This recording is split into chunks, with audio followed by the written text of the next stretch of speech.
Republican North Carolina Congressman Ted Budd has been on the campaign trail and hearing from voters on all of these issues, from rising gas prices to the ongoing formula shortage. The congressman joins us right now.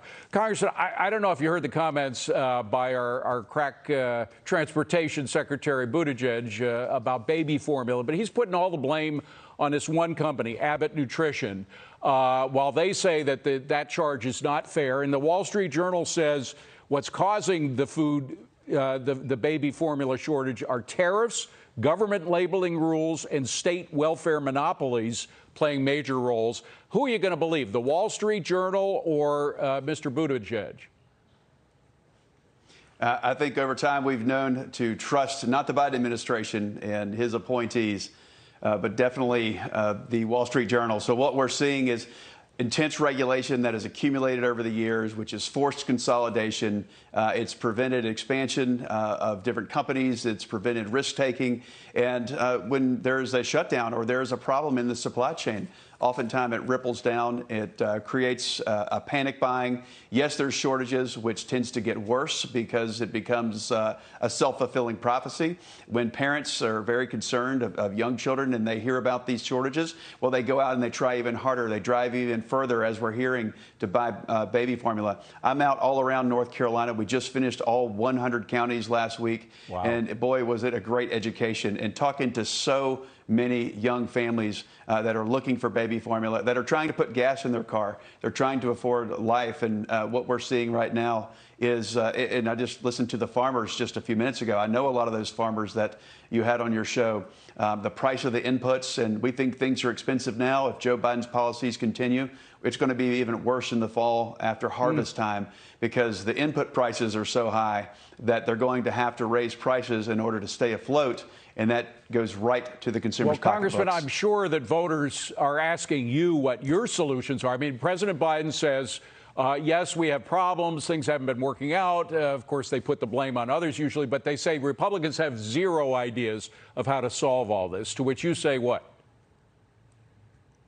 Well, let's go back to what we were doing under President Trump in the years that I was able to work with him, which is an absolute honor.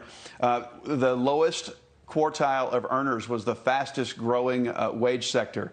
The lowest unemployment were women, minorities, people of color, Hispanics. And those were the people that were winning. All Americans were winning. It was things like the RAINS Act, which was rolling back the regulation, which is leading to problems like these shortages now. It was making us a net exporter of fuel, which was driving down the cost of fertilizers, driving down the price of gasoline. Gasoline was under $2 a gallon, and now you can't find it under $4 a gallon now. All of this is attributable to Joe Biden's policies. So there's the old proverb: if you find yourself in a hole, stop digging. Yeah, but Congressman, we can just go back to what President Trump was doing.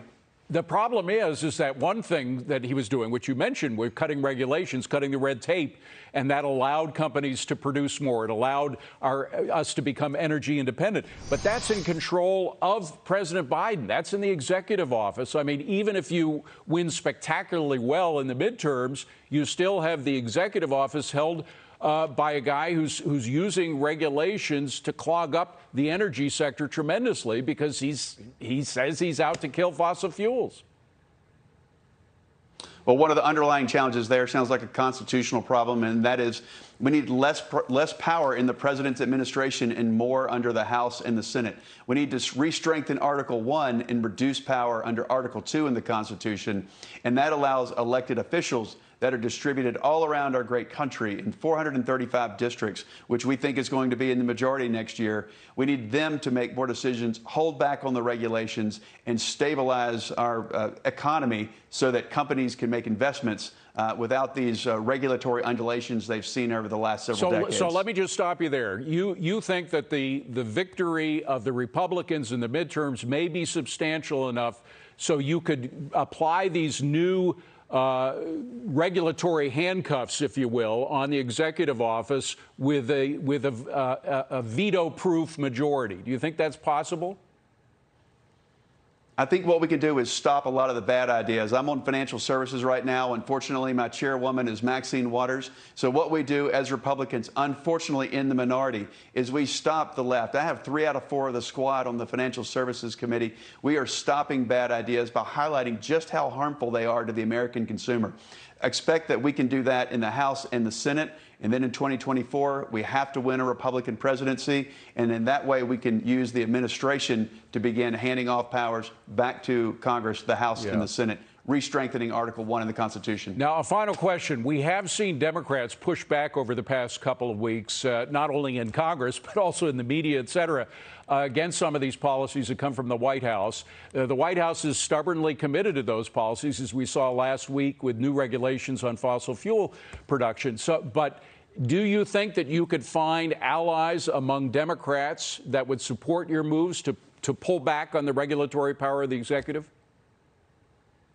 Well, you know, it's harder and harder to find blue dog Democrats anymore. Most Democrats that I talk to out in North Carolina, they're voting Republican this year. They realize that their party has become radicalized and has long since left them. That's why after tomorrow, on Wednesday, after this primary, when it's on to November, we reach out to Republicans, unaffiliated, and Democrats, and we tell them why the policies that I support can win for all Americans. So that's what we're going to work on. But unlike anything I've ever seen, we're seeing some Democrats now acting as America First Democrats, claiming the Trump policies as their own, trying to run away from Joe Biden. I'm even seeing a very radical Sherry Beasley, who will likely be my opponent after tomorrow, trying to run away from Joe Biden, Kamala Harris's radical policies. Congressman Ted Budd, good to see you, Congressman. Thank you very much. Safe travels on the campaign trail.